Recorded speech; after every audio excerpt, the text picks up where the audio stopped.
meninggalkan jalan kebodohan. Kalau di surat Al-Kahfi 29 itu ada potongan ayatnya waqulil haqqu mir rabbikum, dan katakanlah Muhammad al-haqqu itu kebenaran itu dari Rabbmu.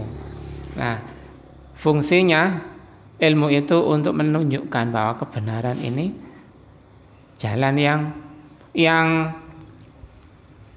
paten, yang tidak dhonni, yang tidak relatif, tetapi qat'i atau absolut.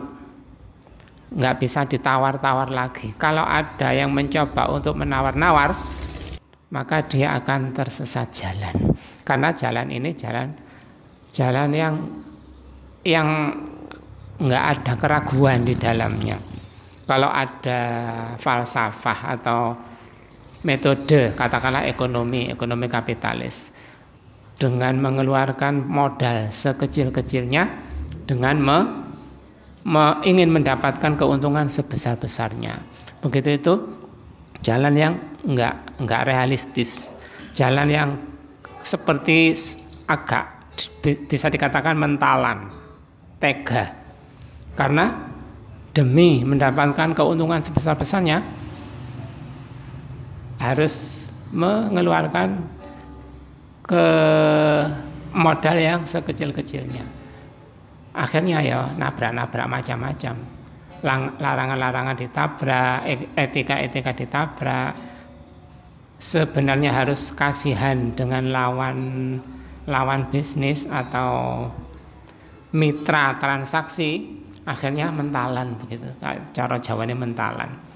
Ya seperti buaya yang di video itu ya, kemarin ada buaya yang menelan kaki atau tangannya temannya, entah itu karena merasa sangat senior, menjadi rajanya di lingkungan itu, sehingga rebutan makanan itu dengan menggigit kaki atau tangannya temannya itu, terus memutar tubuhnya berguling-guling sehingga kakinya putus, kaki yang digigit itu putus dan ditelan.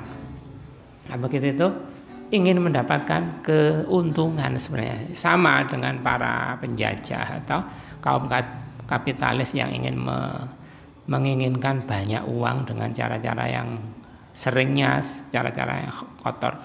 Nah, ilmu fungsinya untuk menunjukkan agar kita meninggalkan jalan-jalan yang keliru-keliru begitu itu, agar apa yang kita tempuh itu nyaman bagi kita dan nyaman bagi mitra kita. Makanya khairun nas anfa'uhum linnas, sebaik-baik manusia itu yang paling besar manfaatnya kepada manusia yang lain. Berdagang pun harus dengan metode ini, dengan falsafah ini. Ini merupakan jalan kebenaran, jalan atau teknik hidup yang benar. Kalau enggak begini, ya ada yang dirugikan atau ada yang mengeluh, menyesal. Waduh, Islam mengajarkan untuk tidak begitu. Wa ma arsalnaka illa rahmatan lil alamin. Kami tidak mengutusmu Muhammad kecuali untuk menyebarkan rahmat, kasih dan sayang kepada seluruh alam. Termasuk teknik-teknik berjual beli atau berinteraksi atau bersosial, bertetangga dan lain-lain. Seperti hadis yang sering dibacakan itu ya, may yuridillahu bihi khairan yufaqihu fiddin. Barang siapa yang dikehendaki Allah padanya kebaikan, maka Allah akan memahamkan din kepadanya. Hadis yang diriwayatkan oleh Imam Bukhari dan Muslim. Ibnu Qayyim al-Jauziyah berkata bahwa Rasulullah mengidentikan kejahilan sebagai penyakit dan menjadikan obatnya adalah bertanya kepada ulama. Kejahilan seperti itu tadi falsafahnya para penjajah, orang-orang non-muslim yang berfalsafah ekonomi begitu, falsafah sosial begitu, falsafah macam-macam, Epalexos Budhankam, ideologi politik sosial budaya selain Islam itu begitu jeleknya, itu sebagai kejahilan.